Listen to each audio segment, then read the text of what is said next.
Bueno, buenas Empezamos. tardes a todos los cuerpos, tanto presenciales como lo que tenemos que denominar los cuerpos onlineres, ¿m? Que tienen que ver con esta etapa virtual. Hay un montón de onlineres hoy. Bien, Blanca Samaniego. Voy a hacer un pequeño y sucinto resumen de quién es. Es doctora en prehistoria por la Universidad Complutense de Madrid.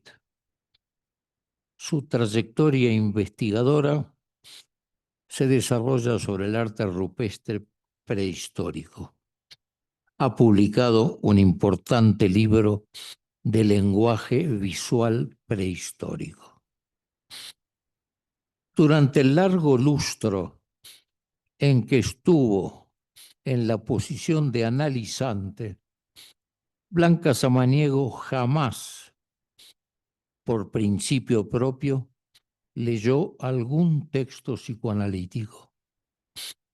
Preservó de su propia pasión científica la experiencia que atravesaba. Años después, 2003-2004, invitó a dos practicantes del psicoanálisis, J.A.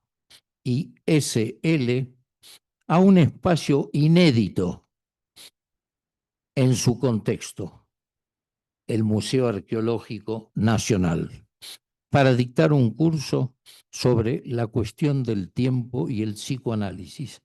Vemos cómo empieza a aproximarse a la teoría.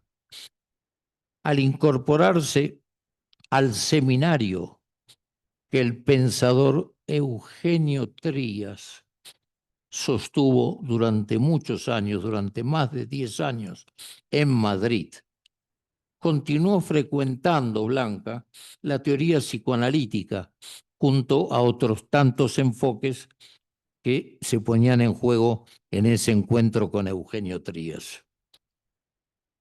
Ya en 2013 comenzó a asistir a este taller, al taller de investigación Lenguajes.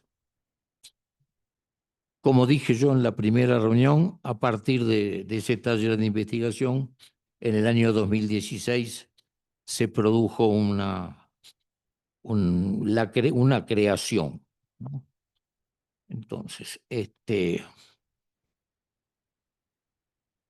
el año 2016, en ese momento, operó activamente, cooperando con Elena Catania y conmigo, en la constitución del Círculo Lacaniano James Joyce, al que inmediatamente adhirieron unas 30 personas de esa época, de las que acudían a este taller de investigación y que con su esfuerzo y su contribución pecuniaria, ¿no?, han colaborado desde entonces en el sostenimiento de esa página web y de la virtualidad de ese círculo lacaniano James Joyce.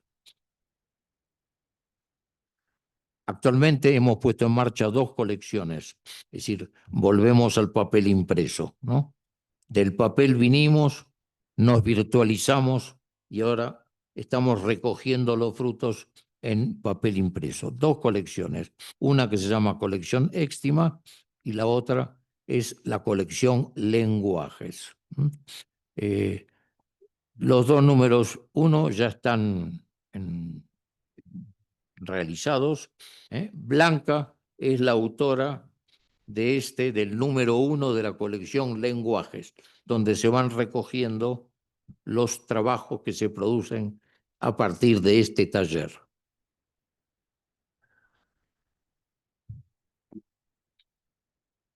El libro de ella, El hiato psicoanalítico, es este número uno, ¿no? Hoy no nos va a hablar de este libro, sino que va a hablar a partir de este libro, en temas, ¿no?, que motivaron su interés en el desarrollo y en la producción de su libro, pero que necesitaban de más desarrollo y más. Esta investigación la va a poner hoy en juego. Personalmente,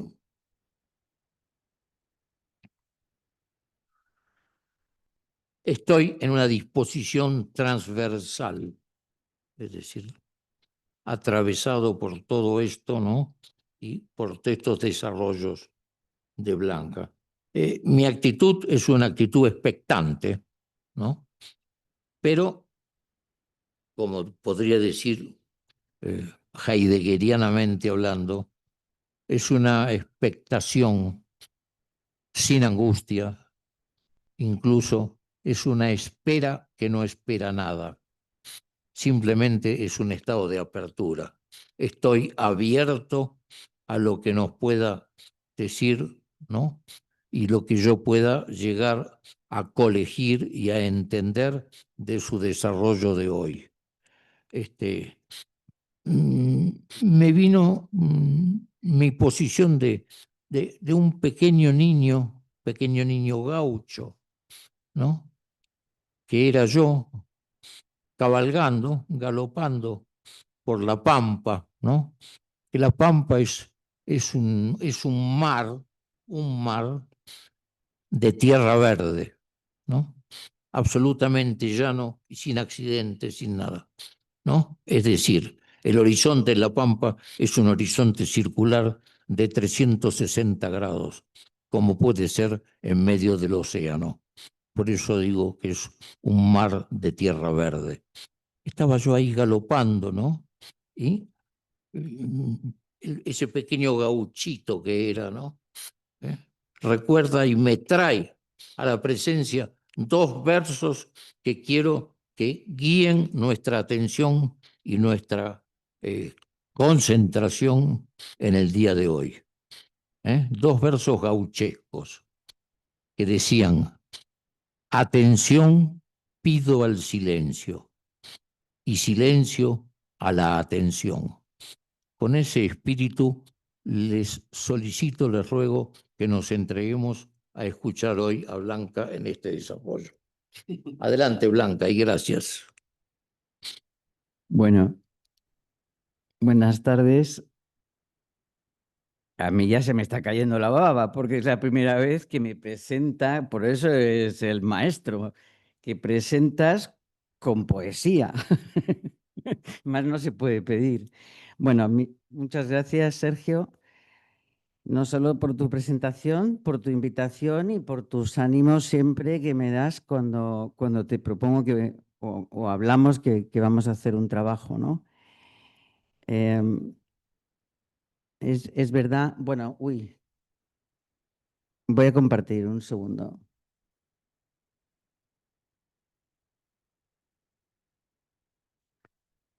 ¿Se ve? ¿Se ve bien?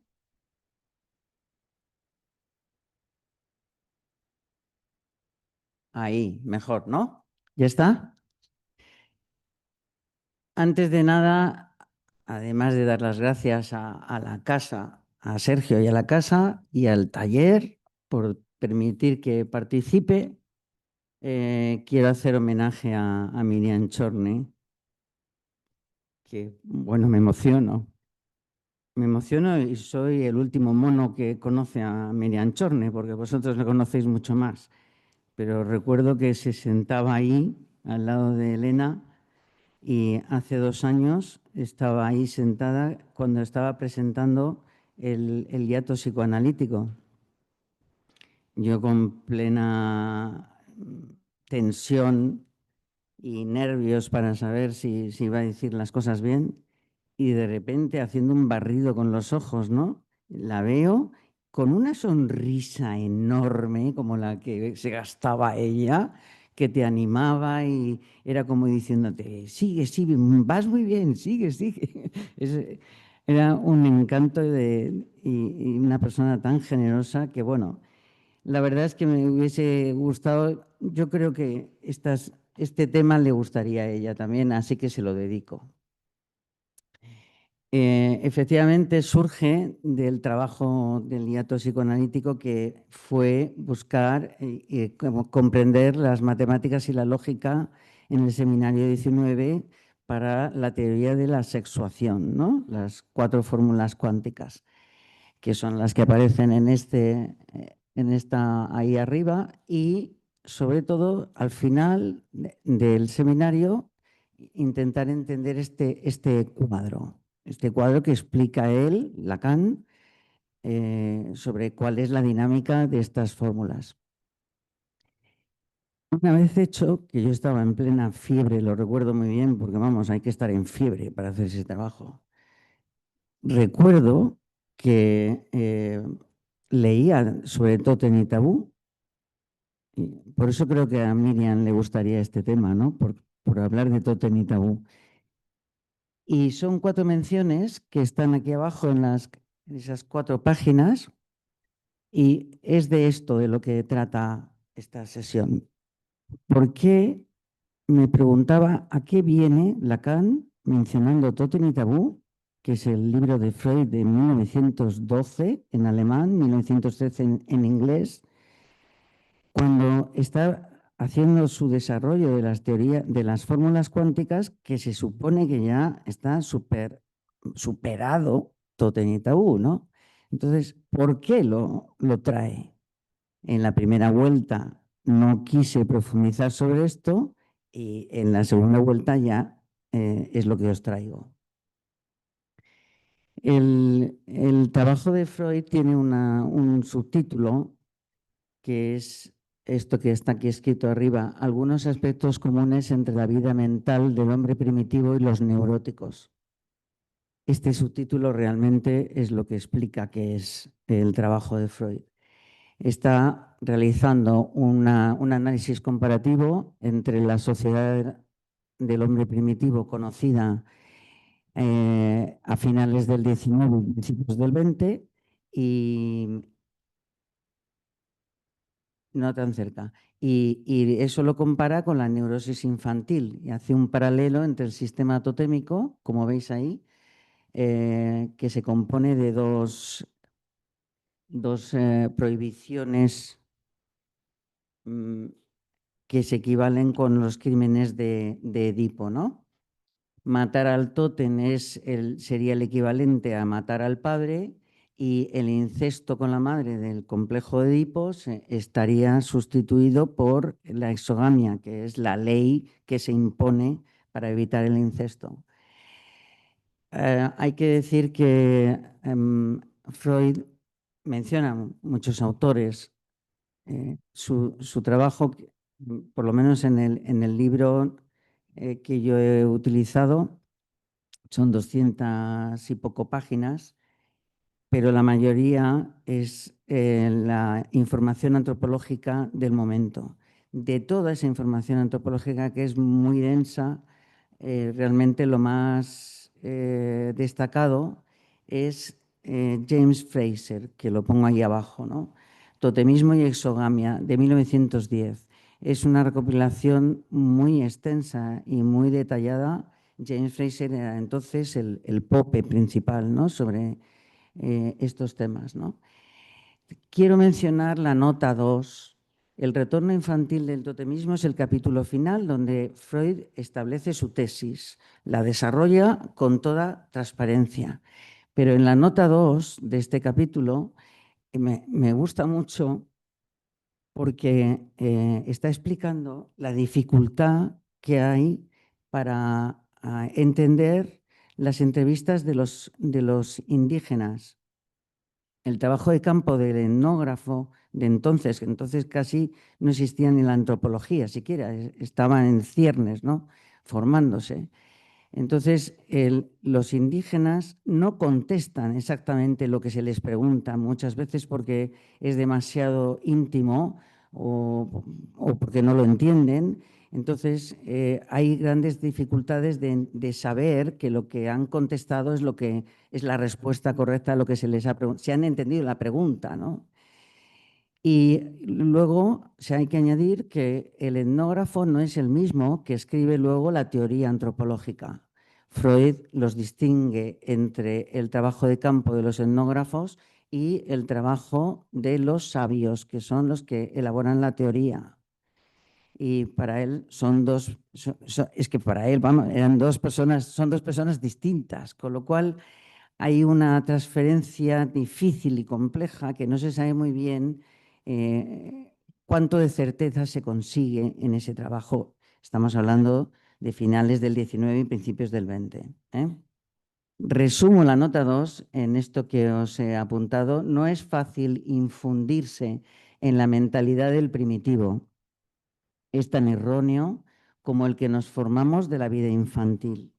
Así que está declarando la dificultad y el riesgo que tiene de la tesis que va a presentar, ¿no? En el capítulo El tabú y la ambivalencia de los sentimientos es el segundo capítulo. El primero es todo sobre las fobias del incesto, que nos podemos saltar, pero en el tema del tabú y la ambivalencia de los sentimientos está planteando el problema porque realmente su tesis es que los crímenes de Edipo son dos deseos, leo a la derecha, dos deseos primitivos del niño cuyo renacimiento o insuficiente represión forman quizá el nódulo de todas las neurosis, ¿no?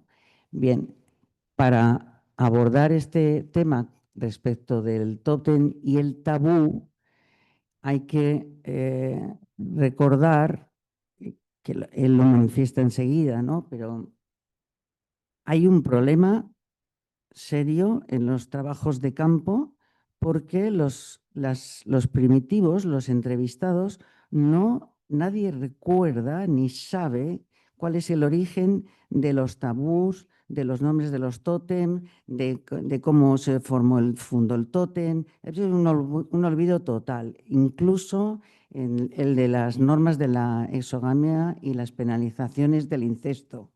No se conocen. O sea que hay un olvido del origen. Y es importante este dato, ¿no?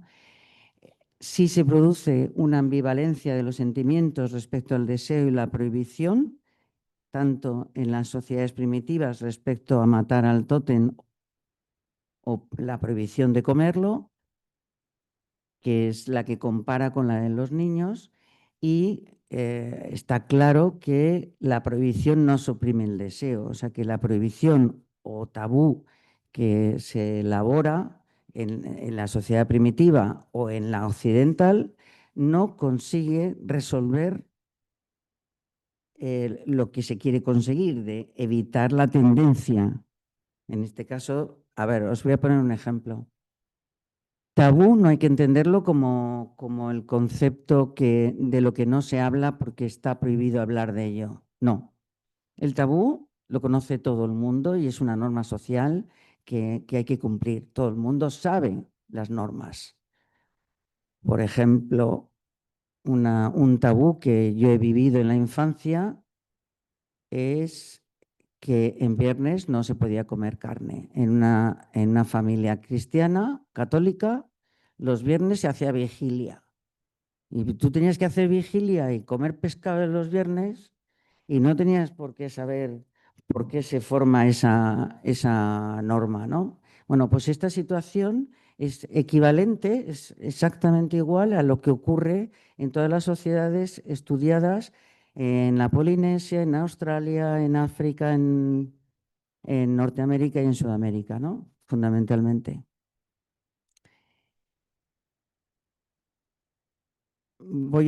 Tengo que ir ligerito. El caso es que al final el objetivo final de Freud es elaborar lo que pongo a la derecha, un desarrollo desde la horda primitiva, es decir, desde los comienzos de la humanidad hasta la aparición de la religión, porque el origen de la religión era un motivo, era uno de los objetivos a entender en aquella época. Y para Freud eso sucede parejo a la formación de la sociedad patriarcal y su desarrollo en la tradición semita. ¿Y cómo lo hace? Pues lo hace partiendo de Robertson Smith, que escribe La religión de los semitas en 1899, donde expone la ceremonia del sacrificio de un camello conocida entre los beduinos del desierto del Sinaí en el siglo V, estoy leyendo abajo, interpretada como la versión del sacrificio de los antiguos semitas derivada de la comida totémica. ¿Por qué esto? Porque Freud ha entendido que en el sistema totémico que recoge y asimila de James Frazer, ¿no?, del antropólogo, el sistema totémico lo que hace es sustituir al animal totémico por el padre. El tabú es la prohibición de matar al tótem, en realidad es de matar al padre. Pero esa prohibición está ligada a la de comer el tótem. Esto en la sociedad primitiva, ¿no? Sin embargo, a través de la tradición semita, entiende que la prohibición de comer el tótem, la comida totémica, se suspende una vez al año de manera ritual, una vez al año o periódicamente. Esa suspensión de la prohibición es la comida totémica del sacrificio en la tradición semita. Vamos a pegar un salto ahora, 50 años después. 50 años después de James Frazer, tenemos a Lévi-Strauss iniciando su curso de antropología en el Collège de Francia en 1960. ¿Por qué meto aquí ahora a Lévi-Strauss? Dos razones. Es el antropólogo que yo he preferido a lo largo de mi carrera, de todas mis lecturas, y he descubierto al hacer este trabajo que Lacan y Lévi-Strauss tuvieron una relación muy intensa, especialmente entre los años 1951 y 1957, sobre el retorno a Freud y sus intercambios conceptuales, ¿no?, psicoanalíticos. Este descubrimiento lo he hecho con el libro de Marcos Zafiropoulos, que es un descubrimiento para mí. Es un investigador del CNRS francés y escribe este libro. Para mí ha sido de grandísima ayuda. Y efectivamente, eso no lo sabía yo. Yo conocía trabajos de Lévi-Strauss, pero no conocía esa estrecha relación. En 1960, cuando inaugura en el Collège de Francia su curso de antropología, lo que empieza con el discurso de inauguración advirtiendo que el totemismo se ha teorizado desde una posición eurocentrista y ha sido un resultado de teórico para el europeo, para el europeo imperialista, nacionalista de la época, ¿no? O sea que realmente no se ha hecho un trabajo teórico del totemismo en sí, sino lo que entendía el investigador, mayoritariamente anglosajón o alemán, ¿no? Pero traigo este texto porque es que la verdad es muy crítico. El problema del totemismo dice... ahora comprendemos que esta importancia de la dificultad del problema, ¿no?, la importancia provenía de cierto gusto por lo obsceno y lo grotesco, estudiando a las sociedades primitivas, claro, y que es una especie de enfermedad infantil de la ciencia de las religiones. La verdad es que si Freud no se cortaba un pelo escribiendo porque tenía una ética y una claridad y con mucha precisión, Lévi-Strauss tampoco se cortaba nada, porque estas frases son realmente demoledoras. Pero bueno, es un anuncio. En 1962 escribe Totemismo Hoy, y es un libro donde hace un barrido completo de todos los teóricos del totemismo para entender qué era, porque cada antropólogo tenía una versión distinta y realmente había mucho debate, ¿no? Solamente voy a resumir que Lévi-Strauss destroza prácticamente la teoría de James Frazer. No es un sistema no es verdad que fuera la prohibición de matar y comer al tótem como una generalidad, no es universal, por eso no se puede llamar sistema. Y además la exogamia no tiene nada que ver. Levi-Strauss en su tesis doctoral fue las estructuras elementales de parentesco, como sabemos, y ahí barrió con todas las teorías anteriores, explicando los modos y las versiones que tienen las sociedades primitivas para sus relaciones sexuales y parentales. Una cosa que hizo mucho daño, entre comillas, es que James Fraser asoció la figura del tótem a la representación del padre, asumiendo que los salvajes desconocían el papel del hombre en la concepción, desconocían la paternidad. Esto también es una cosa muy fácil de manipular, ¿no?, entre las teorías. Y para resumir, abajo, entre las confusiones que señalo, ¿no?, el totemismo tiene muchas variantes y hay muchos tipos, el individual, sexual, clánico, etcétera, ¿no? El concepcional se refiere al de la mujer que se siente embarazada en el momento en que ella considera que ha sido concebida, y aquí no hay que saber quién es el padre. No se sabe, pero no porque ella no lo supiera. No se sabe, en las entrevistas no se transmite, que es diferente. No hay que correlacionar que la mujer reconoce su embarazo con si le importa o no quién fue el padre. Esto, de hecho, sigue vigente. No es necesario hablar del padre, ¿vale? Pero en el totemismo concepcional de este tipo, lo que ocurre es que la mujer, la que va a ser madre, está eligiendo en ese momento el tótem de su hijo. Y esta es la clave, esto es lo importante. Porque lo primero que hace la madre es ir a encontrar un protector de ese niño que va a venir, o niña. Y ese era el sentido.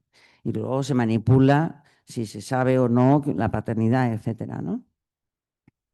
De todas las cosas que comenta Levi-Strauss, habla de todos los principales que han teorizado sobre el totemismo. Hay una cosa que no comenta y que yo creo que es importante, y lo pongo a la derecha, lo pongo en rojo. Bronislaw Malinowski estuvo confinado en las Islas Trovián de Papúa Nueva Guinea en la Primera Guerra Mundial. No pudo salir de ahí, entonces aprovechó el tiempo para hacer su trabajo de campo.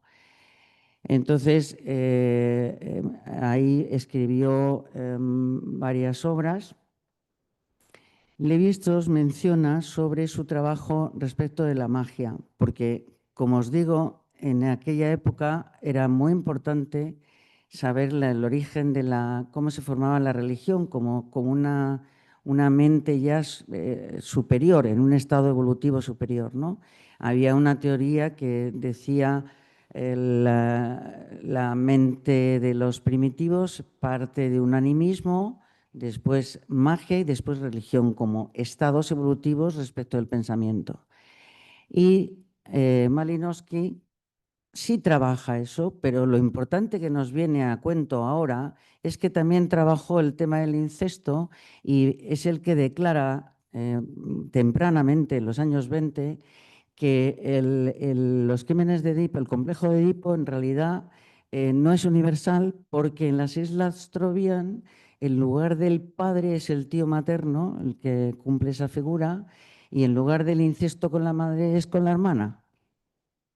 Lo dejamos aquí simplemente es otro dato de esa universalidad pretendida estándar, ¿no? Voy a terminar la introducción con Levi-Strauss, porque vamos a seguirle después en otros momentos, más adelante, y solamente comentar cómo debate, cómo discute Levi-Strauss a Freud. Kreber, que está aquí a la derecha, en 1952, este texto está escogido por Levi-Strauss, no por mí. Lévi-Strauss lo escoge porque lo que quiere es rebatirlo. Entonces leemos primero a la derecha y luego cómo rebate a la izquierda Lévi-Strauss, ¿de acuerdo? Entonces, Kreber lo que pasó es que en los años 20 había comenzado a estudiar Totem y Tabú y todo el trabajo de Freud y fue muy crítico. Pero en el 52 parece como que se ablanda y se acerca. Si Freud renunciaba a considerar el asesinato del padre como un acontecimiento histórico, no es un acontecimiento histórico, entonces, ¿qué puede ser? O leyenda o mito. Podríamos verlo, dice Kreber, como expresión simbólica de una virtualidad recurrente, modelo genérico e intemporal de actitudes psicológicas implícitas en fenómenos de instituciones que se repiten, tales como el totemismo y los tabús. Esta es la selección del texto en que Kreber está defendiendo a Freud, la versión de Totem y Tabú de Freud. Pero Lévi-Strauss dice, si la recurrencia, a la izquierda, si la recurrencia de los sentimientos explicase la persistencia de las costumbres, recordar que la ambivalencia de los sentimientos, deseo, prohibición, son un eje principal para Freud. Si la recurrencia de estos sentimientos explicase las costumbres, el origen de las costumbres debería coincidir con la aparición de los sentimientos. Y la tesis de Freud no se habría modificado aunque el impulso parricida correspondiese a una situación característica y no a un acontecimiento histórico. El impulso parricida es que la horda primitiva que plantea Freud es que los hijos matan al padre. Se refiere a eso. Concluyendo Lévi-Strauss, lo que hace es desplazar el interés del totemismo al mito.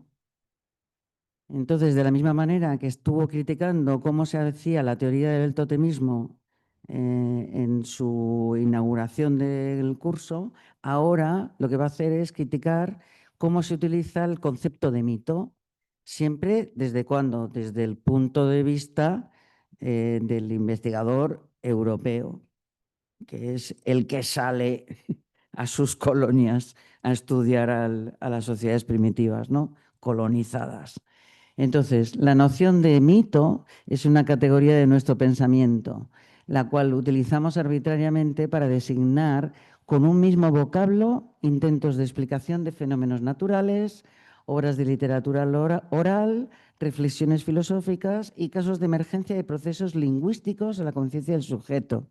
Es decir, es un comodín, es un concepto comodín que utilizamos para entender a otros, a otras culturas y a otras sociedades. Y bueno, ha sido una introducción un poquito larga, pero es que tenemos que tener un poquito de rodaje. Ahora vamos a terminar de ver los conceptos de Totem y Tabú a través de la lectura de Lacan. Ahora vamos a leer las 4 menciones que hace en el seminario 19, mientras va a explicar la teoría de las fórmulas cuánticas, ¿no? Primera mención. Ocurre el 15 de diciembre, arriba a la derecha pongo cuándo ocurre. La función phi de x es la sesión, 15 de diciembre del 71. Va sobre el padre totémico. Y es muy gracioso cómo hablaba, porque esto está transcrito, esto es hablado por él. Hay algunos pilluelos que descubrieron que yo decía que el padre es un mito. Porque salta a la vista, en efecto, que phi de x no anda en el nivel de Totem y Tabú, que es lo que yo sospechaba. Si está poniendo fórmulas cuánticas, está años luz de Totem y Tabú ya de Freud. Pero dice, el padre no está castrado. Este es el principio. En caso contrario, ¿cómo podría tener a todas? Esto lo he puesto en rojo. ¿Se dan cuenta? Y pongo una flecha. Freud, páginas 165-187. Es que esto no es un capricho de Lacan cuando está diciendo ¿cómo podría tener a todas? Parece jocoso, ¿no? No. Es que Freud lo dijo así. Los hijos querían emular al padre. Antes de matarlo, estaban pergeñando porque había una prohibición de acceso a las mujeres, que las tenía el padre como jefe, y entonces los hijos lo que quieren es emular al padre y copiar lo que hace él. Por tanto, tienen que matarlo para poder disponer de las mujeres. Y ese es el fundamento de todo este mito. Además, ellas existen en calidad de todas, solamente allí, en el mito, ya que a las mujeres conviene el no todo. En breve lo comentaré, efectivamente, en breve, en la segunda mención hablaremos de esto. Hoy no toca. Entonces, a partir de este existe uno, en referencia a esta excepción, todos los otros pueden funcionar. A partir de la excepción del padre, con todas sus prebendas y todo su poderío, los demás sometidos a su ley pueden funcionar. Es lo que está diciendo. Pero entiéndase bien que puede escribirse el rechazo de la función, la fide x negada. O sea, no es verdadero que esto se castre. Este es el mito, vuelve a repetir Lacan. Pero lo que los pilluelos no notaron es que es correlativo de la existencia y que eso plantea el existe a partir de este no es verdadero de la castración. Es decir, Lacan está hablando de la primera fórmula cuántica, que es la que está redondeada ahí. Existe X, no fide X. Existe un significante que manifiesta, que niega la función fálica. La de la posición del que se cree no castrado. Si digo algo mal, luego me corregís, ¿no? Si digo algo mal, luego me corregís, ¿vale? Pues yo creo que sí, porque me puedo hacer líos, ¿sí? Con esto de la castración. Bueno, estamos hablando de la primera fórmula y que es el mito de Freud.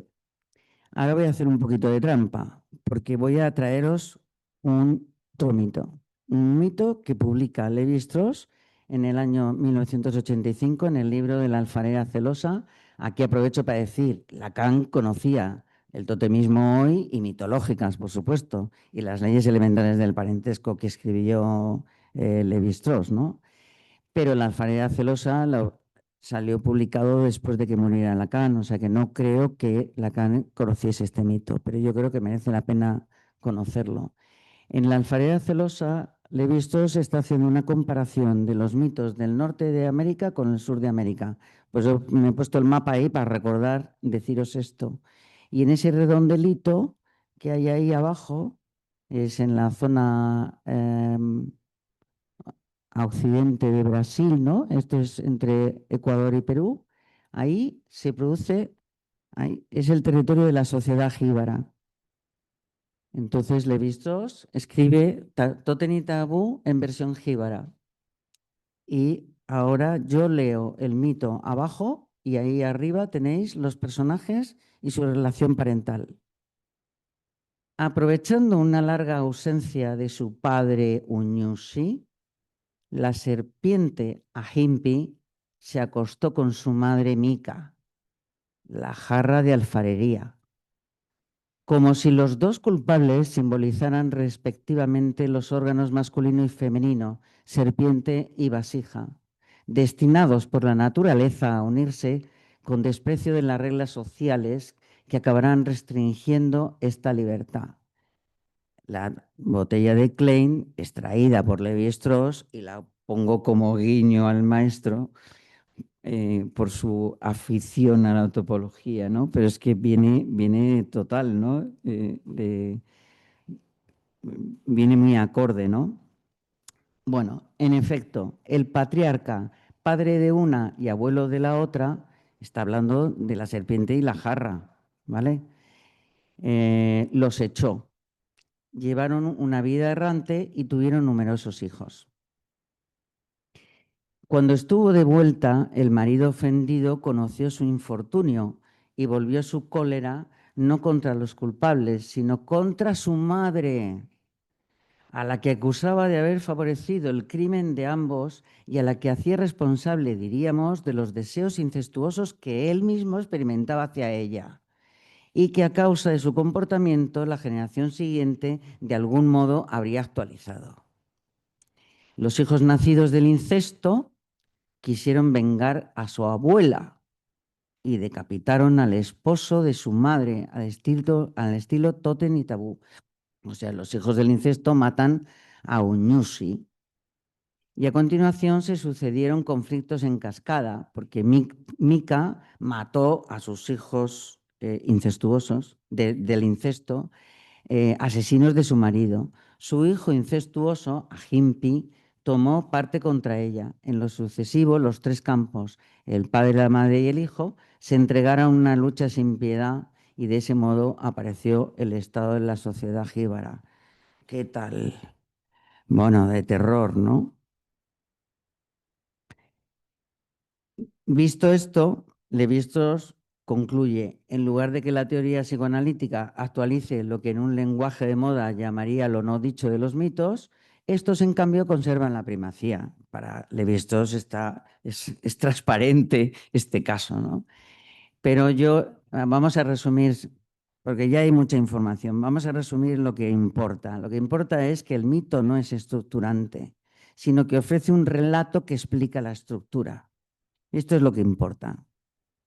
Nos da igual si el mito es de Freud o de los jíbaros o de los griegos o de quien sea, o de los troviandeses, etc. Respiramos y vamos hacia la segunda mención. La segunda mención era a las mujeres conviene el no todo, ¿os acordáis, no? Que hizo mención de que iba a hablar de esto. Lo hace en la sesión siguiente de la anécdota lógica el 12 de enero. ¿Qué es ese no todas? Eso es lo que merece ser interrogado como estructura. En efecto, al contrario de la función de la particular negativa es lo que hemos visto ya, el existe X no fide X, ¿no? La primera fórmula. Pues al contrario, a saber que algunas de ellas no lo están, es imposible extraer del no todas una afirmación semejante.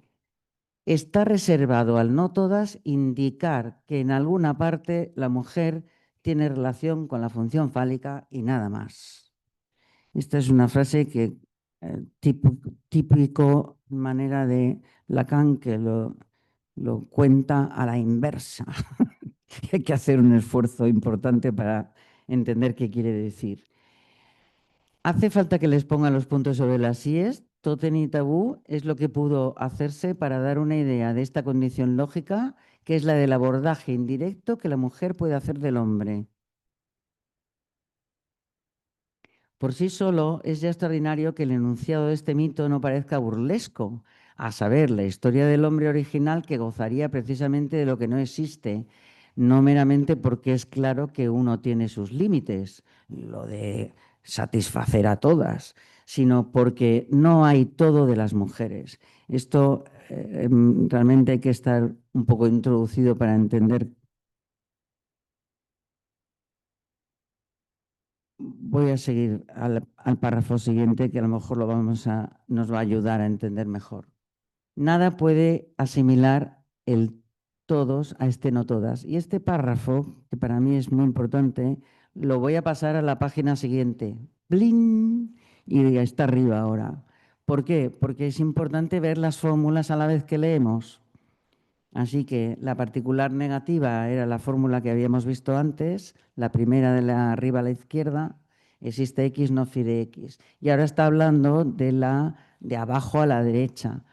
No todo X fide X, es esta otra que está redondeada aquí. Ahora estamos hablando de esta. De allí parten los valores que hay que dar a mis otros símbolos, entre lo que funda simbólicamente la función argumental de los términos el hombre y la mujer. Queda el hiato de la indeterminación de su relación común con el goce. Ellos no se definen en relación con este, el goce, a partir del mismo orden. Ellos se refiere a hombres y mujeres. no nos relacionamos con el goce de la misma manera y para hacerlo expreso habla de un hiato de indeterminación, porque en realidad no se sabe cuál es el lado que uno elige.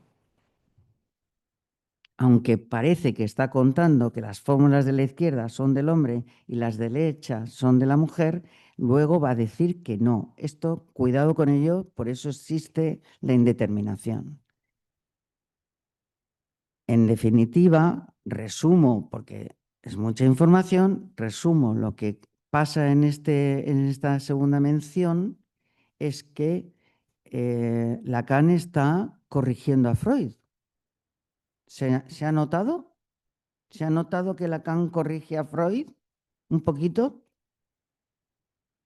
¿Sí? ¿No? Bueno, a mí me importa que se entienda, porque, porque es esa orientación androcéntrica que pongo ahí abajo de Freud la que debe corregirse, porque él solo hablaba de los hombres. Las mujeres están sometidas a la ley, porque es una sociedad patriarcal. Entonces, Lacan está añadiendo la versión de la mujer. Y luego vamos a matizar qué es eso de la mujer. Porque ya empieza a decir que es el no todo, pero eso no es tan fácil de entender, ¿no? Bueno, entonces ahora, disculpar, para entender la envergadura de cómo es esta corrección a Freud, vamos a leer el objetivo final de Freud en Totem y Tabú, porque aquí resume lo que ha querido desarrollar en todo el libro. En el mito cristiano, el pecado original de los hombres es indudablemente un pecado contra Dios Padre. Si Cristo redime a los hombres del pecado original sacrificando su propia vida, habremos de deducir que tal pecado era un asesinato. Y si este sacrificio de la propia vida procura la reconciliación con Dios Padre, el crimen que se trata de expiar no puede ser sino el asesinato del Padre. Esta es la argumentación freudiana. La reconciliación con el Padre es tanto más sólida cuanto que simultáneamente a este sacrificio se proclama la total renunciación a la mujer, causa primera de la rebelión primitiva. Pero aquí se manifiesta una vez más la fatalidad psicológica de la ambivalencia. Con el mismo acto con el que ofrece al Padre la máxima expiación posible, alcanza también el Hijo el fin de sus deseos contrarios al Padre, pues se convierte a su vez en Dios al lado del Padre, o más bien en sustitución del Padre. La religión del Hijo sustituye a la religión del Padre y como signo de esta sustitución se resucita la antigua comida totémica. Esto es la comunión cristiana, en la que la sociedad de los hermanos consume la carne y la sangre del Hijo, no ya las del Padre, santificándose de este modo e identificándose con Él. Nuestra mirada persigue a través de los tiempos, bueno, ahora es su reflexión, pero no sé si opináis lo mismo. Con esto que acabo de leer, se carga la Santísima Trinidad de un plumazo, vamos. Es así de sencillo, ¿no? Bueno, nuestra mirada persigue a través de los tiempos la identidad de la comida totémica con el sacrificio de animales, el sacrificio humano teantrópico y la Eucaristía cristiana, y reconoce en todas ellas las solemnidades, estas solemnidades, la consecuencia de aquel crimen que tan agobiadoramente ha pesado sobre los hombres y del que, sin embargo, tienen que hallarse orgullosos. Esta es la ambivalencia en la religión cristiana. Tienen la culpa de que mataron al padre, pero se tienen que sentir orgullosos porque están superando la actitud del padre, la vida de él. La comunión cristiana no es en el fondo sino una nueva supresión del Padre, una repetición del acto necesitado de expiación. Y encima esto lo hace Jesucristo. O sea, es que es redondo, ¿no? Observamos ahora cuán acertada es la afirmación de Fraser, James Fraser, de que la comunión cristiana ha absorbido y se ha asimilado un sacramento mucho más antiguo que el cristianismo. Bueno, esa es su reflexión, porque realmente el trabajo de Fraser le convenció totalmente, ¿no? Resumimos, el pecado original no es el incesto para Freud, sino el asesinato del padre. La renunciación total a la mujer por el hijo es la ley impuesta, que da lugar a la rebelión primitiva, la horda fratricida, y es la pérdida asociada al triunfo absoluto de la sociedad patriarcal, que él denomina proclama y se asocia al sacrificio del hijo en la religión semita. Nota, esta nota es mía. Lo que no se dice de esta renunciación, ¿no? Esta pérdida en realidad es el sacrificio de la madre que renuncia a los derechos del hijo, mientras que la hija es un bien en los derechos del padre, porque esto es lo que sigue viviendo, esto sigue vigente. Es así, y voy a ser muy elegante, no voy a poner detalles, porque ya seguro que lo sabéis. Solamente voy a poner un ejemplo que dice, el padre, intercambiará a su hija por ganado de otro padre para una alianza matrimonial. Esta es la versión más elegante que se puede hablar de esto, pero porque los padres no renuncian a las hijas, las madres renuncian a los hijos. Respiramos. Ya está casi está ya todo hecho. Las siguientes menciones suceden en el mismo día, en la misma sesión, que es en la teoría de las 4 fórmulas. 1 de junio está terminando el seminario y empezamos con esta. El existe X no fide X, ya sabemos que es la primera fórmula de la que hemos hablado. La negación de phi designa desde hace mucho tiempo, tanto desde el origen como para que nos confunda que Freud lo haya ignorado, pues designa el al menos uno. Es el uno solo que se determina por ser el efecto del decir que no a la función fálica. Aquí vemos que estamos repitiendo los conceptos, pero ya con unas palabras más de Lacan.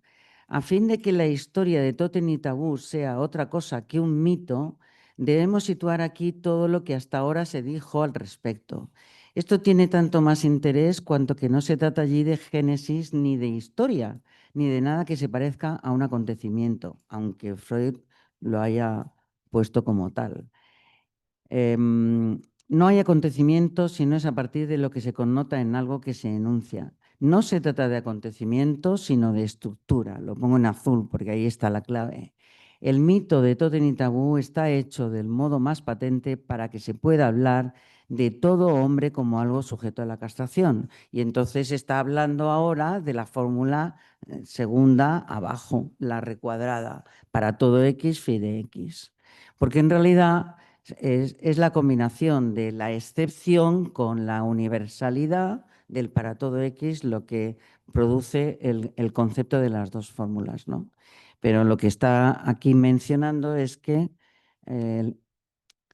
todo hombre como algo sujeto a la castración es la universalidad de la segunda fórmula cuántica. Vamos a seguir un poco más. Esto ya porque es un poco capricho mío, porque ahora viene una cosa en la que entra la prehistoria. Entonces me siento yo con ganas de comentar, ¿no? Sigue. ¿Es acaso necesario volver a funciones matemáticas para enunciar ese hecho lógico? Es decir, que si es verdadero que el inconsciente está estructurado como un lenguaje, la función de la castración le es necesaria. Esto es exactamente lo que implica algo que escape de ella. Sea lo que fuere que escape, no es forzosamente algo humano. ¿Por qué no? Esto está en el mito. ¿Por qué no ver al padre del asesinato primitivo como un orangután? Esto me ha costado, pero con varias lecturas me he dado cuenta de que no es un capricho de Lacan, porque está recogiendo de Freud, que habla del modelo de la sociedad gorila traída a través de la evolución darwiniana. Como Freud recoge una confesión muy precisa de James Fraser en la que declara que no se sabe ¿Cuándo surgió la exogamia? ¿Cuándo surge la exogamia en la evolución? Entonces, Freud se va a Darwin a buscar qué dice sobre esto. Darwin entonces lo que sabía es que los primates superiores, chimpancés, gorilas y demás, tienen una exogamia de varón, porque están organizados en grupos de macho alfa con varias hembras. Especialmente la gorila es la más estimulante para hacer el parecido porque son grupos familiares pequeños y Darwin afirma que primitivamente, o sea, lo que ahora llamamos paleolítico, pero que Darwin no usaba ese término, ¿no? Primitivamente los primeros humanos también vivían en grupos pequeños, ¿no? Y entonces lo que hace Freud es hacer esa correspondencia. Entonces coge ese modelo, como podía haber cogido el chimpancé, pero no le cuadraba porque el chimpancé vive en grupos más grandes. En todo caso, Lacan dice, ¿por qué no pudo ser el orangután? Es decir, la pregunta es, ¿desde cuándo sucede esta estructura? ¿Desde cuándo para todo X phi de X? ¿No? ¿Desde cuándo el hombre se considera que está castrado y que tenemos inconsciente entre los humanos? ¿No? Entre medias de esta pregunta la contesta después, pero entre medias está este párrafo que no quiero quitar. No quiero profundizar en este párrafo porque ya también es para temas más avanzados, ¿no? Pero lo leemos. Muchas cosas coinciden en la tradición judaica de donde el psicoanálisis surgió. Como lo enuncié el año en que no quise dar más que mi primer seminario sobre los nombres del Padre, tuve tiempo de acentuar que lo sacrificado en el sacrificio de Abraham es efectivamente el Padre, que no es otra cosa que un carnero. Aquí está haciendo la sustitución totémica en el episodio de Abraham. Como en todo linaje humano respetable, la estirpe mítica es animal. Bueno, quedémonos con la pregunta ¿desde cuándo? Porque nos va a dar una respuesta ahora. A fin de cuentas, esto es lo que está en juego en la función de la caza en el hombre, de la cual les hablé el otro día. Perdonar, asterisco, me voy al otro día a ver qué es lo que dijo, porque a ver si es importante o no, y yo creo que sí, lo es. El otro día fue el día anterior, el 17 de mayo, lo pongo ahí abajo, dijo, es muy claro que no hay modo alguno de repartir dos series cualesquiera de atributos que formen una serie de macho de un lado y del otro lado la serie mujer. Ahora está explicando, es que Lacan era un poco desordenado, pero ahora está explicando lo que anunció antes, que no hay una indeterminación y no se puede establecer una cosa fija de la aplicación de género a las fórmulas. De ahí el hiato de indeterminación, que es la doble raya que he puesto yo ahí para recordarnos esto, ¿no? Entonces ahora que ya hemos explicado recordado lo que dijo el otro día, volvemos a leer arriba. A fin de cuentas, esto es lo que está en juego en la función de la caza en el hombre o en la mujer. Al respecto, habría podido decirles más cosas en cuanto al hecho de que el cazador ama lo que caza como los hijos, que en el acontecimiento llamado primordial dentro de la mitología freudiana matan al padre, igual que aquellos cuyas huellas ustedes ven en las grutas de Lascaux. Y aquí me pilla a mí con mi tema preferido, ¿no? Del arte rupestre. Entonces dice, ellos lo mataron, los habitantes de Lascaux mataron al padre por primera vez y se organizó la estructura, ¿no? Lo que vino después es triste. La consecuencia es precisamente que todos los hombres, para todo X phi de X, la universalidad de los hombres está sujeta a la castración. Bien, ya hemos llegado a que ya tenemos el par de fórmulas, la particular dentro del óvalo y la universal dentro del cuadrado, que ya están las dos juntas. Entonces yo me he permitido traeros esta foto. Esta foto es de las pinturas que hay se llama El Pozo, es el Camarín del Pozo, que está en Lascaux, en la galería profunda, al fondo. Es una zona muy estrecha, no puede entrar mucha gente.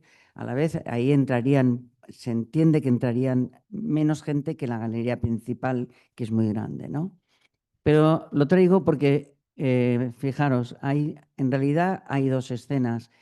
El rinoceronte que está soltando sus heces con la cola levantada, que sale de la escena hacia la izquierda, y la escena de la derecha es un teriantropo, un hombre pájaro, cabeza de pájaro, cuerpo con el falo erecto, manos de pájaro, un bastón de mando, que es el que tiene esa cabecita que parece un patito, es un poco infantil, y un bisonte con una lanza atravesado y todas las tripas fuera. Esto se discutió muchísimo, fue realmente un episodio, una representación muy, muy impactante. Mirar, Lascaux, quiero quitar esto porque Lascaux se descubrió en 1940 y hasta 5 o 6 años después no se puso al público, o quizá un poco más, y en 1963 se cerró por contaminación. O sea que es que no duró ni 20 años la cueva abierta. Es la primera cueva cerrada por contaminación humana. Pero sí que es verdad que causó un revuelo teórico y al poco se comenzó la interpretación chamánica del arte rupestre, del arte paleolítico en las cuevas. Y este es uno de los ejemplos, ¿no? ¿Esto qué es? ¿Un chamán en trance o está muerto por un episodio de un acontecimiento histórico? ¿Por qué lo traigo? Pues lo traigo porque ya habíamos leído, bueno, yo ya había leído en la facultad la eficacia simbólica de Levi-Strauss, que trae a colación la cura chamánica. Levi-Strauss había escrito en 1949, de una manera muy temprana, la interpretación chamánica del arte es de los años 80, aproximadamente, ¿no? Como aceptada, porque también produjo debate, ¿no? El caso es que me gustó mucho que encontrar con Marcos Zafiropoulos, que aquí os pongo, ¿no? A este señor investigador del CNRS que os dije antes, que también, también detalla, ¿no? Se detiene en la eficacia simbólica de Levi-Strauss porque hay un paralelo con el concepto inverso, que ahora vamos a ver, entre la cura chamánica y la cura psicoanalítica. Y yo aprendo de Marcos Zafiropoulos el concepto de abreación. La cura, leo a la derecha, la cura se dirige al significante y a inducir una experiencia que en psicoanálisis se denomina abreación, mientras que Levi-Strauss habla de la cura chamánica como adreacción. Vamos a leer rápidamente cómo lo dice. En realidad, la cura xamanística parece ser un equivalente exacto a la cura psicoanalítica, pero con una inversión de todos los términos. Ambas buscan provocar una experiencia y ambas lo consiguen construyendo un mito que el enfermo debe vivir o revivir. Pero en un caso se trata de un mito individual, en la cura psicoanalítica, que el enfermo elabora con ayuda de elementos extraídos de su pasado. En el otro, de un mito social, en la cura xamanística, que el enfermo recibe del exterior y que no corresponde a un estado personal antiguo. Para preparar la abreacción, que se convierte entonces en una adreacción, el psicoanalista escucha mientras que el chamán habla. Y es que es así como sucede. El chamán está hablando y contando al enfermo o enferma qué ocurre, qué le ocurre, ¿no? Entonces está como haciendo una representación de cómo es su enfermedad y por qué y qué debe hacer, ¿no? Para inducirle en el enfermo o enferma la catarsis. ¿Por qué traigo esto? Porque nos estamos acercando, ¿no? Nos estamos acercando. ¿Desde cuándo está la estructura? ¿Desde los habitantes de Lascaux? No, no, ese es el ejemplo de Lacan, ¿no? Es desde el momento en que el humano anatómicamente moderno, sapiens sapiens, ya dispone de lenguaje suficientemente estructurado con un inconsciente y qué casualidad ya tiene una manifestación simbólica completamente extendida y la pinta y la representa. Entonces, el arte es una prueba indirecta de que eso ocurre, de que eso existe. Última mención, ya estamos terminando, ya está Lacan terminando la exposición de las teorías de la teoría de las cuatro fórmulas, y dice, el existe, arriba a la izquierda, ¿no? Aquella excepción es literalmente lo necesario. Nada más es pensable a este respecto. Nuestra función, la de los hombres, no es pensar, mientras que una mujer piensa. Piensa incluso de tanto en tanto luego existo, en lo cual, por supuesto, se equivoca. Realmente hay que reconocer que era de un sarcástico tremendo, ¿no? Pero en fin, tratándose de lo necesario, es absolutamente necesario. Mirad cómo hablaba, ¿no? Yo creo que ya estaba pasado de rosca terminando la clase, ¿no? Dice, eso es lo que nos suelta Freud con su descabellada historia de Totem y Tabú. Si queremos pensar lo que fuere acerca de las relaciones que llaman humanas, vaya usted a saber por qué, en la experiencia que se instaura a partir del discurso analítico, es absolutamente necesario plantear que existe uno para quien la castración no se cumple. ¿La castración qué quiere decir? Quiere decir que todo deja que desear. No quiere decir ninguna otra cosa. Para pensar eso, es decir, pensarlo a partir de la mujer, es absolutamente necesario que haya uno para quien nada deje que desear. Aquí es donde he mencionado antes que en algún lugar de la mujer hay una relación con Fi. Ahí es la historia del mito de Totem y Tabú. Si ustedes la descuidan, está refiriendo a los pilluelos del principio, ¿no? Que estaban en la sala. Si ustedes la descuidan, no veo que les permitiría orientarse de alguna manera. Ahora bien, es importante orientarse. ¿En qué es necesario ese existe X? Recién escribí la palabra indecidible. Bueno, este párrafo no lo vamos a comentar porque aquí ya se está yendo hacia otra fórmula, pero de una manera un poco desordenada. Resumimos, nada en absoluto podría decirse que se pareciera a cualquier cosa que cumpla la función de verdad. Si no admitimos ese necesario, hay al menos uno de ellos que dice que no, que dice no. Traigo a Levi-Strauss por última vez.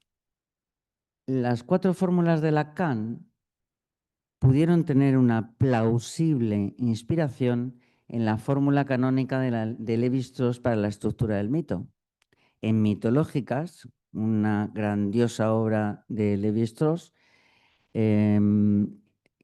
planteado en 1955 y que Zafiropoulos reconoce como un texto muy ambicioso y demás, expone su fórmula canónica. ¿Esto qué quiere decir? Levi-Strauss define una fórmula, que es la que está ahí puesta en azul, que todo mito va a cumplirla, pero hay que cumplir unas condiciones. Parece posible afirmar, desde luego, que todo mito es reducible a una relación canónica del tipo fx de A es a fi de B, equivalente, este igual se lee equivalente a fx de B como fa menos 1 de I. Esto, así como en abstracto, es como intragable, ¿no? nos vamos a quedar con las condiciones que tiene que cumplir esta fórmula. Abajo, uno de los términos se ha reemplazado por su contrario. Los términos son A y B, y el contrario es el A-1. Uno de los términos A se ha reemplazado por el contrario, A-1. Y la segunda condición, que se produzca una inversión correlativa entre el valor de la función y el valor del término de los dos elementos, la I, F de I y A en este caso. Esta es la explicación. Tranquilos, que no vamos a hacer un desarrollo matemático de esto. Lo único que defiende Lévi-Strauss es que la fórmula anterior cobrará todos sus sentidos si se recuerda que para Freud se requieren dos traumatismos para que nazca ese mito individual en que consiste una neurosis. Voy a seguir más rápido. Esta otra versión de la fórmula procede de la alfarera celosa. Hay una segunda versión en 1983-85, cuando publica esto. Esta otra versión parece que es igual, pero no lo es. Pero tiene que cumplir las mismas condiciones. O sea, que es que Lévi-Strauss se rectifica a sí mismo y con tal de que la estructura y las condiciones se cumplan, pueden haber variantes, que son las variantes de toda la base de datos de mitos que recopiló. Yo no he podido quedarme quieta porque si no, no sería yo.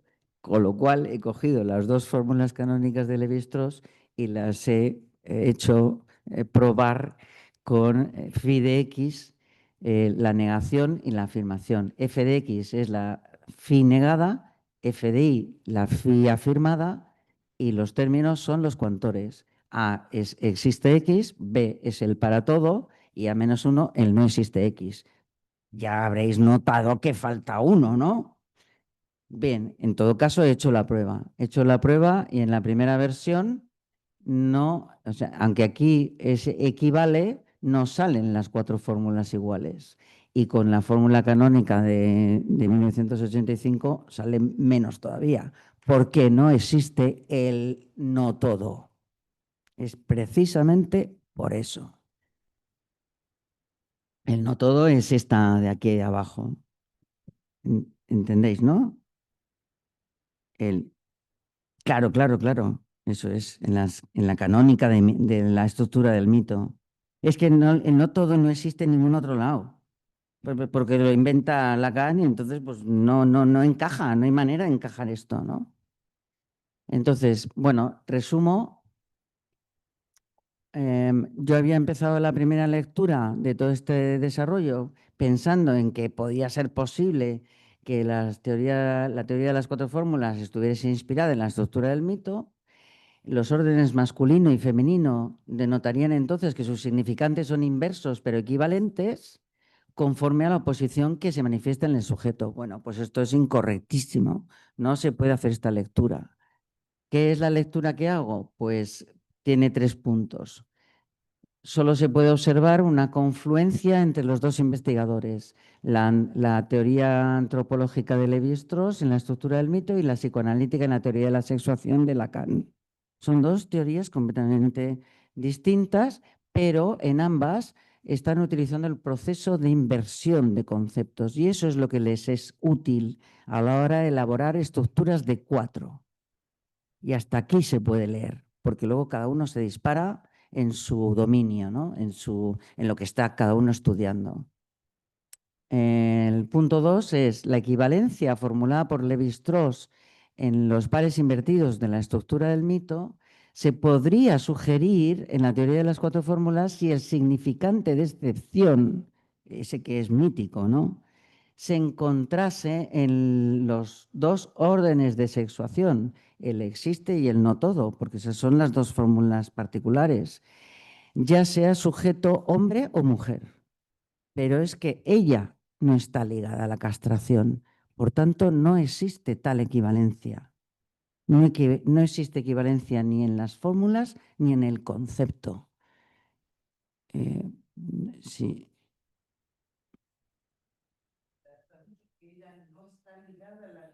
Sí, esto lo dice, tenía que haber puesto la página en que lo dice Lacan.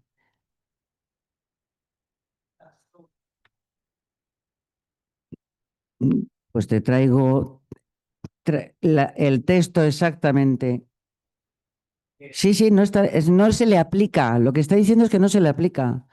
Se le aplica al hombre, pero no a la mujer. La mujer no está vinculada a la castración.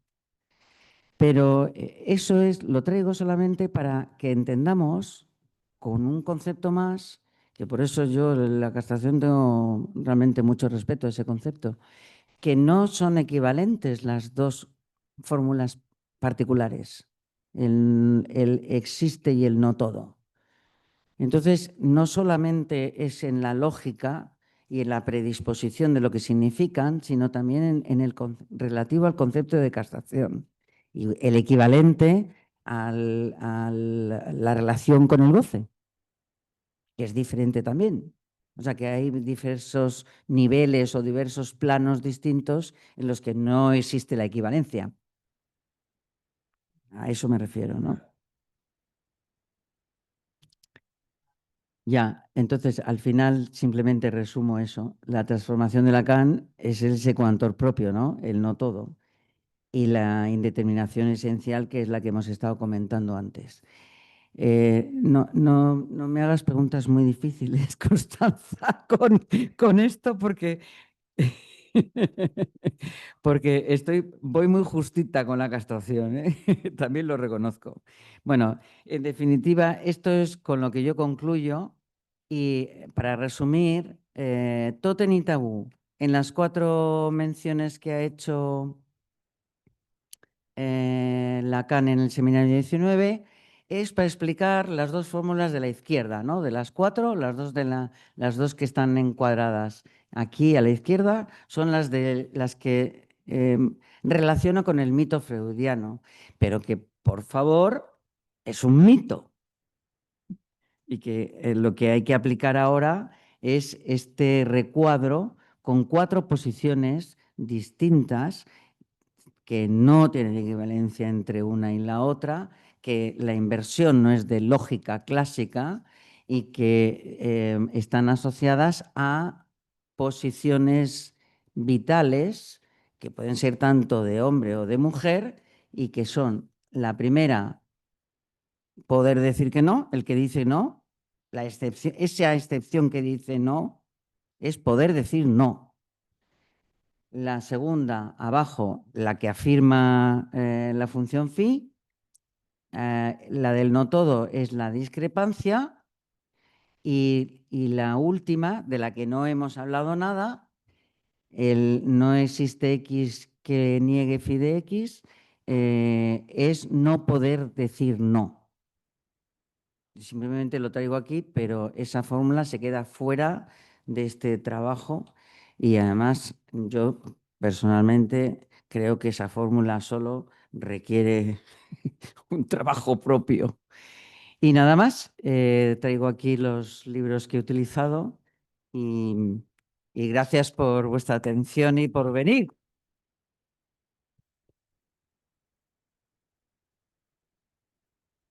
Muchas gracias, Blanca. Vamos a darle la palabra ahora a Constanza Mayer, ¿eh? A ver si, porque hubo Ahora, un diálogo que hola, escapó al registro. hola, se oye ahora. Gracias, Blanca, por el esfuerzo magnífico que has hecho. Te agradezco un montón, me ha gustado muchísimo. Y me ha gustado porque me parecía que las cosas iban como encajando en carriles, no sé, la verdad ¿Sí? me ha gustado mucho. Eso, las pinturas, en fin, todo tu recorrido. Yo tenía solamente una pregunta porque tú decías que para poder hacer esta división, digamos, para sostener el hiato, de alguna manera, estaríamos en la no equivalencia. No hay manera de sostener una equivalencia en un lado y el otro a partir de las fórmulas, a partir de las fórmulas. Entonces, cuando dices que ella no está sometida a la castración, tengo un problema, porque me parece que justamente donde tú te detienes, es decir, en el no toda, es donde está la clave de, al menos así lo entiendo yo, de ese, ella no está toda sometida a la castración. Yo entiendo así lo que dice Lacan.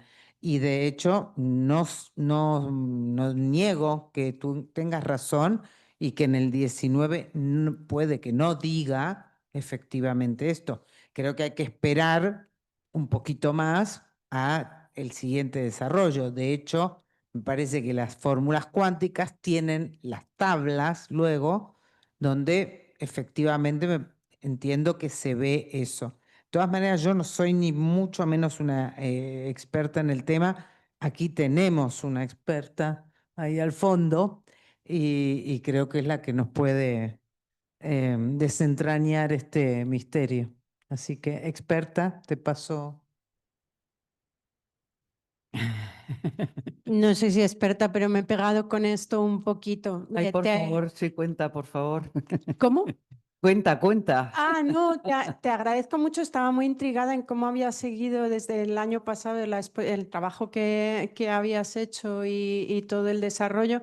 Y me hace gracia porque sí que hay algo en el 19 tentativo que concluye en el 20, ¿no? Pero claro, justo la que da la respuesta a lo que te señalaba Constanza es no existe ninguna que no, que es la que dices, esta sola merece un desarrollo y la dejo fuera, ¿no? Ahí está diciendo, claro que sí, que la mujer está o sea, no está toda sometida a la castración, pero ninguna escapa, no hay excepción, ninguna escapa a la castración.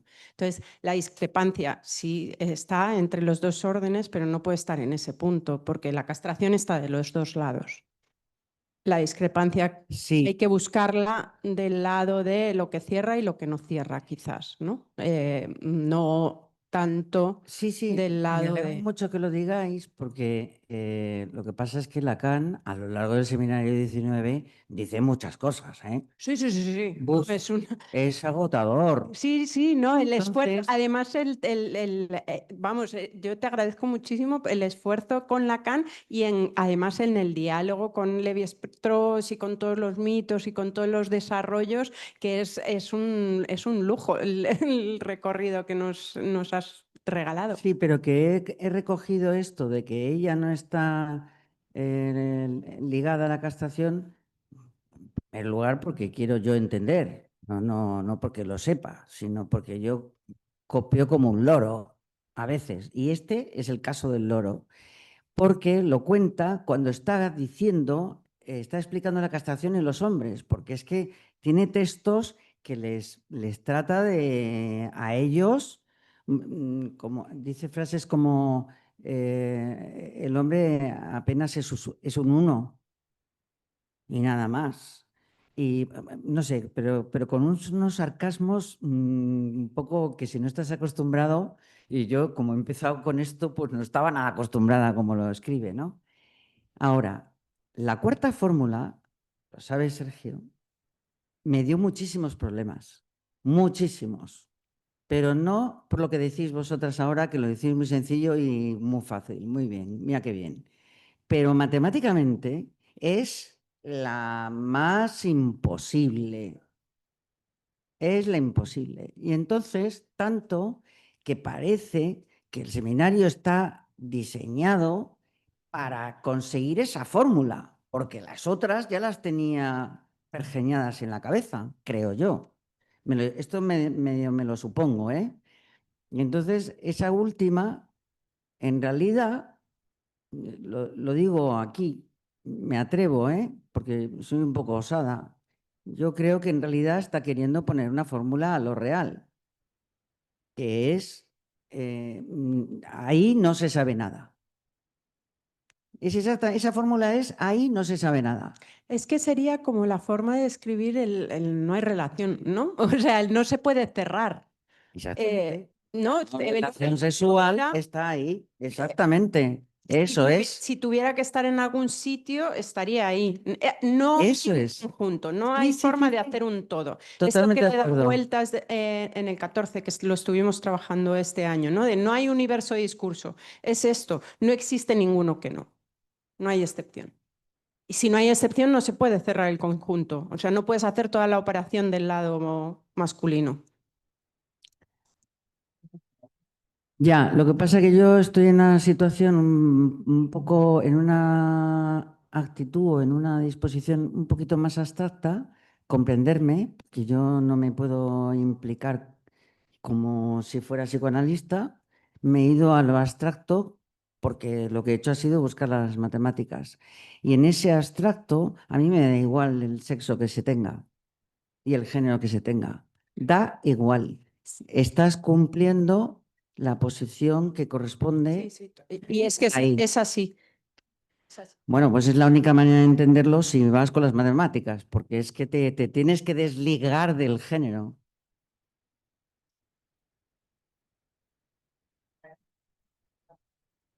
Tengo la impresión de que es efectivamente eso lo que tú has estado diciendo hasta que te topas con esto que efectivamente es del orden del sinsentido. Me parece muy importante eso, porque es ese no toda el que es el genial invento para nombrar eso que no se puede nombrar y que además me parece que muestra que no hay correspondencia entre esos goces, que si se queda del lado que llamamos masculino, por llamarlo de alguna manera simplemente, no hay manera tampoco de hacer la correspondencia.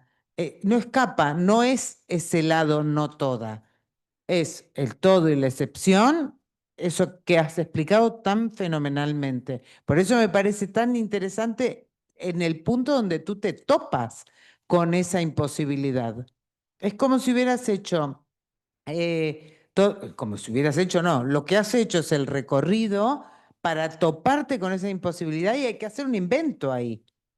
Un invento que deja abierto, como dice Julia, el conjunto. No hay manera de cerrar el conjunto de todas las mujeres como si se cierra el de los hombres a partir de el todo y la excepción, que no es sin esa correspondencia, ¿no?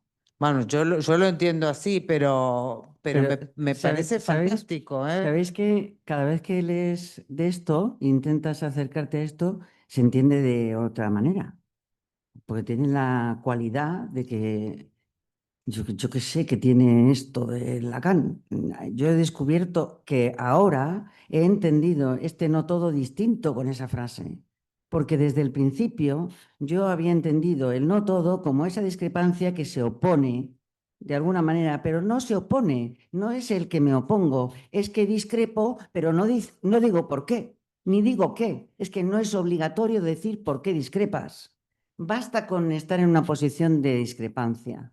No tienes que declarar en cuál es tu oposición. Sí, pero tu explicación muestra muy bien que no se trata de el género.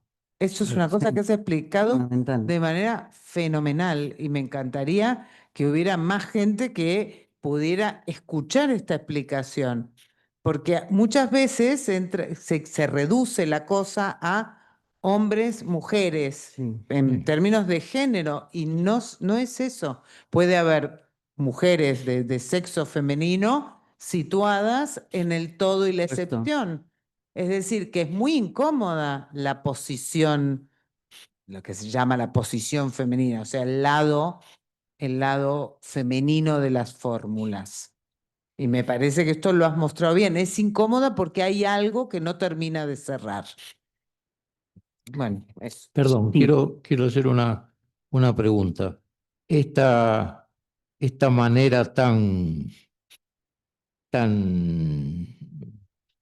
demostrativa en la que nos has conducido a este cuarto elemento, esta cuarta fórmula, ¿no? El no existe X para quien no pide X, ¿no? Es del orden de lo indecidible entre tus recursos matemáticos y lógicos. La cuarta fórmula, la Sí. de la que no hemos hablado, Sí, es la que no- justo esa. de la que no hemos Esa está fundamentada con la teoría, el teorema de la incompletitud de Gödel. O sea, recurre a Gödel para explicar esa fórmula.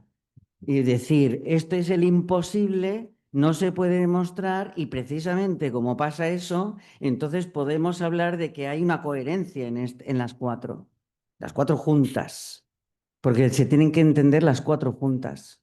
Claro, claro.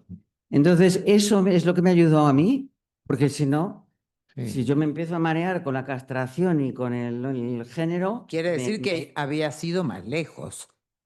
Te has No, parado un poquito antes, pero habías pero- ido más lejos. No, Sí, estaba a diciendo, respirar. creo que tu exposición justamente, y esto que sería casi una tesis de tu exposición, ¿no?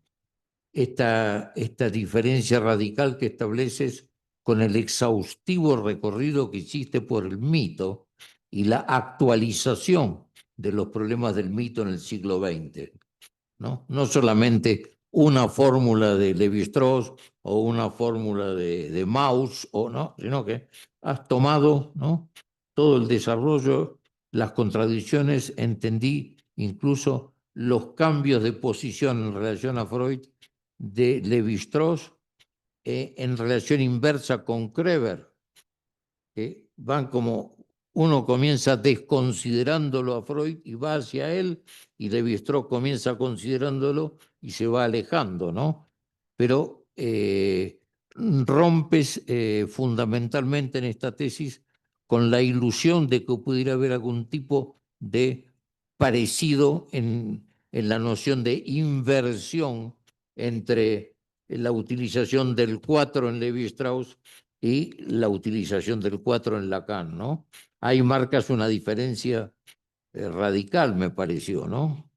Completamente. Al Y lo- principio engaña, te crees que puede haber, porque si no estás acostumbrado, yo que no estoy acostumbrada a pensar a la inversa, te crees que la inversión es así tan sencillo como poner A menos 1 o como si pones 1 partido por A. O sea, no. Es que son conceptos totalmente distintos. En realidad, la operación de inversión es la que yo sospecho que ellos se valieron cada uno en su campo. Pero los resultados son totalmente distintos y no son ni comparables. Y lo único que claro, en realidad los estudios de Lévi-Strauss son de una estructura muerta, me atrevo a decir, porque yo creo que ya no se alimenta el mito como las sociedades de antes. Y sin embargo, la teoría de las cuatro fórmulas, que no sé si son... Yo he pensado muchas veces cuando hice esto que a lo mejor ya llegaba tarde, porque la topología viene después y Lacan elabora su teoría de otra manera y a lo mejor esto ya está, no sé cómo decir, como superado, ¿no? Pero a mí me ha enseñado a pensar. La topología que se anuncia justamente en esta época, en el seminario 19. La topología que se anuncia acá en el seminario 19, donde entra, ¿no?, hace su aparición el encadenamiento borromeano, ¿no? Pero que acá se abre, ¿no? Están muy esbozadas las fórmulas cuánticas, y se insinúa el encadenamiento borromeano, que puede traer luces a todas estas contradicciones o dificultades que podemos encontrar ahora, ¿no? Pero en fin, bueno. A ver, Mario.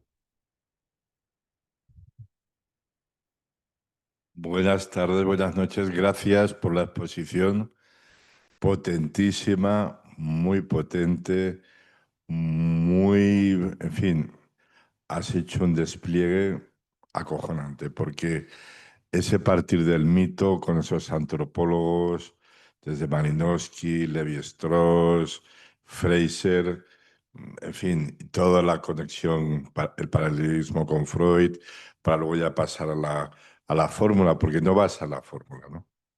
Es decir, hay todo un preámbulo A ver, a mí me gustaría leer el texto, que en fin, hay mucho texto y se escapan muchas cosas, pero lo que sí quiero decirte es que me han dado ganas, me has inspirado para profundizar en este campo que para mí, reconozco, no era de lo que más me atraía de toda la contribución lacaniana, pero me ha fascinado.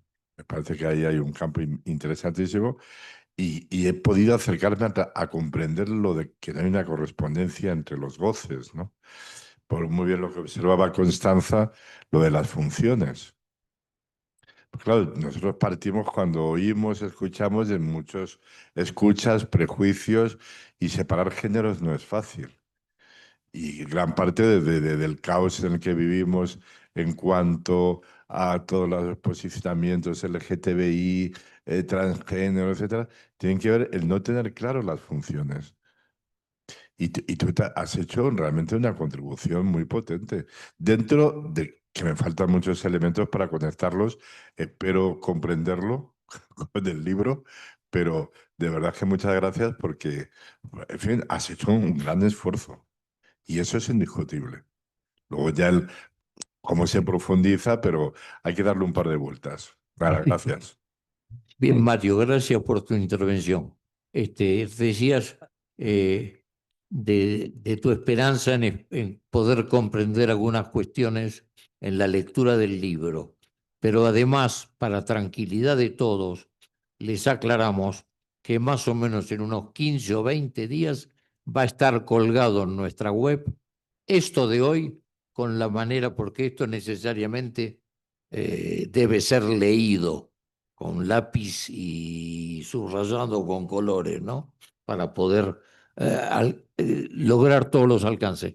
Porque para los psicoanalistas lo interesante es haber transformado la palabra Levi-Strauss o Levi-Strauss auf Deutsch, ¿ya? Levi-Strauss y Lacan o Malinowski, haber puesto todo eso en movimiento y en el juego y en la danza de comprensiones y disensiones que había en el siglo XX en toda esta cuestión y en torno, en última instancia, al estructuralismo, ¿no? Y en ese sentido me parece ejemplar. Para los psicoanalistas es fundamental esta cuestión, ¿no? De dejar de decir, el mito, sí, sí, que no, repetimos el mito, sí, Totem y Tabú, ¿no? Pero no hemos entendido que hay 4 citas de Lacan que son fulminantes sobre Totem y Tabú en este texto, ¿no? Entonces, en ese sentido es muy, muy ejemplar y muy, muy de la transmisión de las cosas más oscuras y difíciles de los soportes lacanianos y de la ferocidad y la profundidad del pensamiento de Lacan.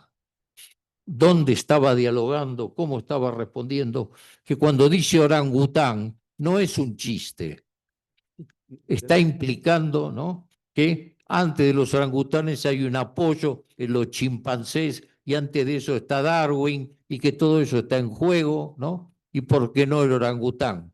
Y parece una broma que hace ahí, ¿no? Y es un concepto gravísimo. Yo jamás lo habría pensado, te digo sinceramente, ¿no?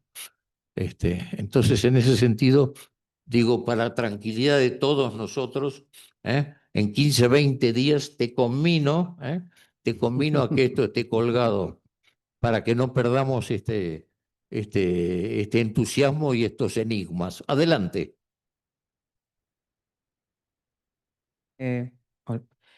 Mientras te escuchaba esto que decías, me parece que lo que se vio muy bien también, gracias a la exposición de Blanca, es la manera de Lacan, que tenía Lacan de leerlo todo en súper detalle, porque estaba recordando que en la conferencia de la que yo hablé el otro día, la del año 67, o sea, unos años anterior a este seminario, él se refiere a Levi-Strauss para decir justamente que hay algo de esa estructura que no sirve, que está faltando el uno por uno. Y es ese uno por uno el que está condensado en este indecidible que decía Sergio recién, o en esa negación, ¿no? De no toda del lado de la castración, ¿no? Bueno, me pareció muy interesante. Pues bueno, gracias a todos porque me da mucha satisfacción ver que os estimula o que os puede resultar interesante. Pero lo que a mí se me ha quedado en el tintero con este trabajo es porque de Marcos Zafiropoulos sacó esa relación del esquema L. No me preguntéis nada porque no he estudiado nada del esquema L, me suena, pero ya está.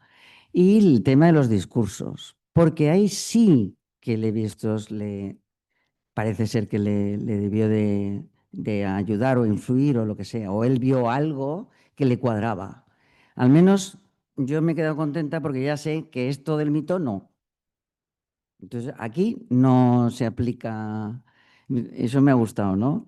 Pero tengo pendiente todo ese recorrido.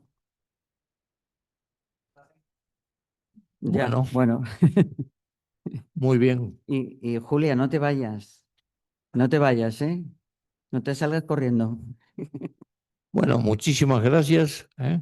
Y nos vemos mañana en la última. Mañana. Gracias, Blanco. Y gracias, Marina. Dice Marina, yo diría un esfuerzo totémico, qué maja.